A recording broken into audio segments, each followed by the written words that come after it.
Setting up a small-scale unit. After a brief introduction on entrepreneurship and looking at the basic skills required for running a business, now let us take a look at the steps involved in setting up a small-scale unit. What is a small-scale unit? In Indian context, an industrial undertaking in which the investment in plant and machinery does not exceed 10 million is a small-scale industry unit. Steps to set up a small-scale unit.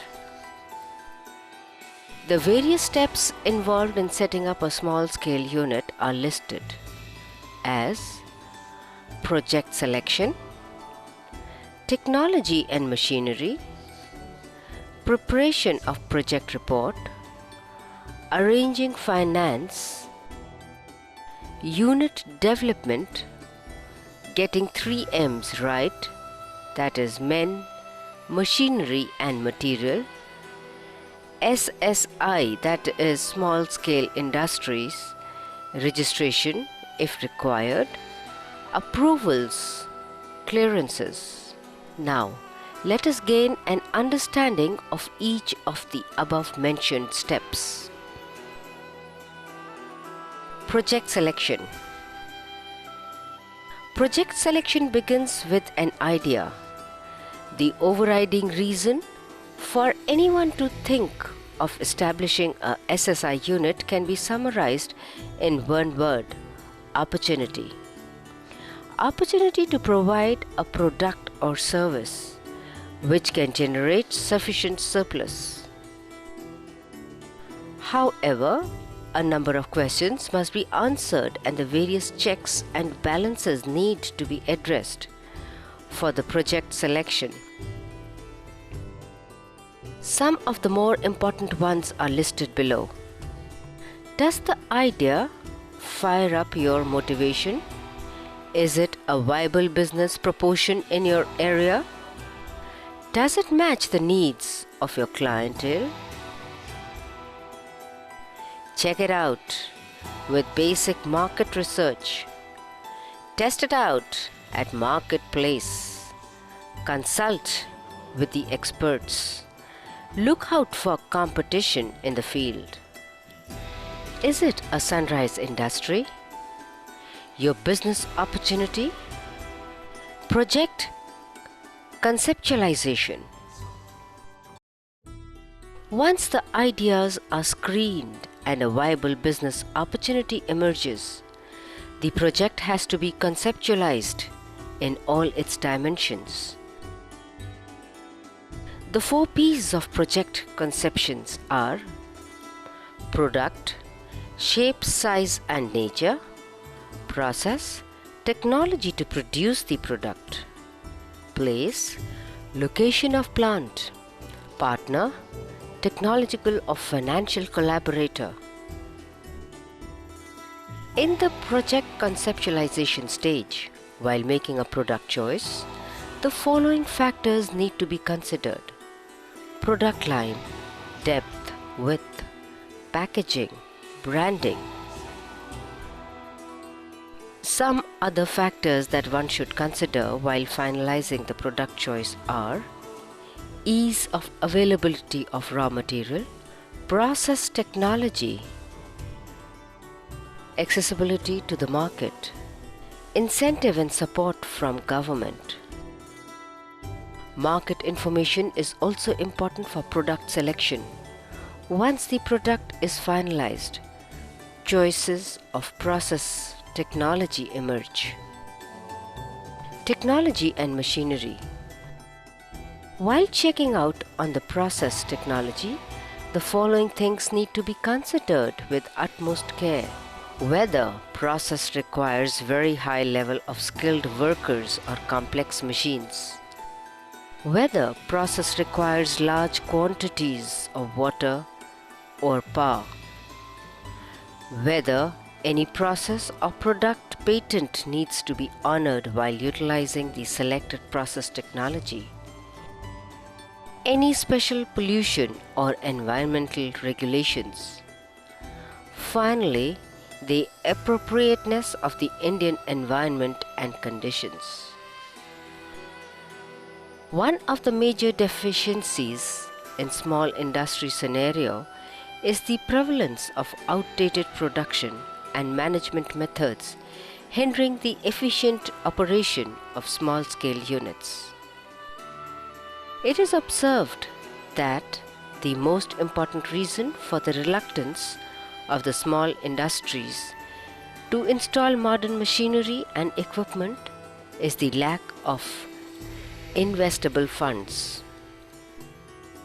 The National Small Industries Corporation (NSIC) provides financial, technical and marketing support to SSIs.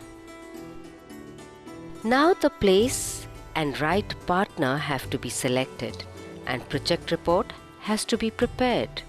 Preparation of project report has been discussed in previous lesson. Arranging finance. The next step is negotiating and arranging for finance.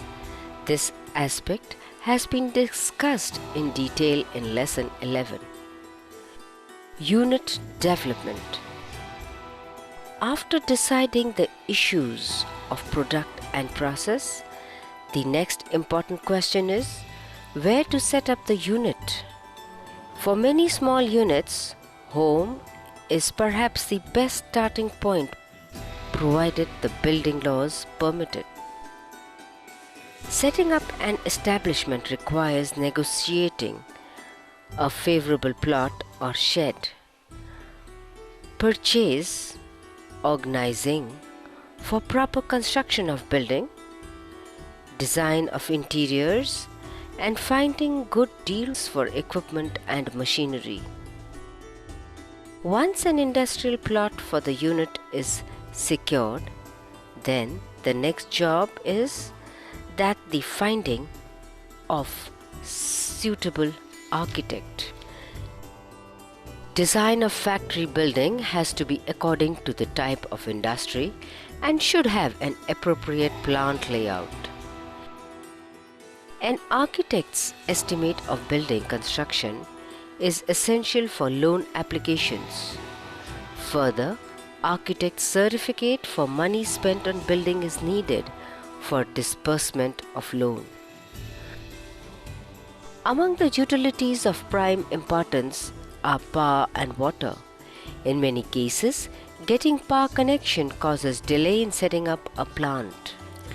Therefore, it is imperative to commence work on these aspects with diligent follow-up. Getting 3 M's right. The 3 M's are men, machinery and material. These are briefly described as men. Projections for manpower and staffing are made in the project report. However, it is necessary to time the induction of manpower in a planned manner. The required manpower must be available before the installation of the machinery. Machinery. Choosing and ordering of right machinery is also of paramount importance. Materials. Materials procurement and planning are critical to success of a startup with a unit. SSI registration. Small scale and ancillary units, those are undertaking with investment in plant and machinery of less than 10 million, can seek registration with the Director of Industries of the concerned state government. The registration schemes has no statutory basis. Units would normally be registered to avail some benefits, incentives, or support given either by central or state government. Approvals. Every unit has to comply with various regulations in force. These include regulatory, taxation, environmental, and certain product-specific clearances. If a small-scale unit employs less than 50 workers with power or less than 100 workers without power, then it does not require any license from Government of India. Clearances. An entrepreneur has to obtain several clearances or permissions depending upon the nature of his unit and products manufactured. Regulatory or taxation clearances. These include registration under sales tax, excise, payment of income tax, park connection, chief inspector of factories, etc. Environment and pollution related clearances. The method of granting consent under water and air pollution to units has been simplified.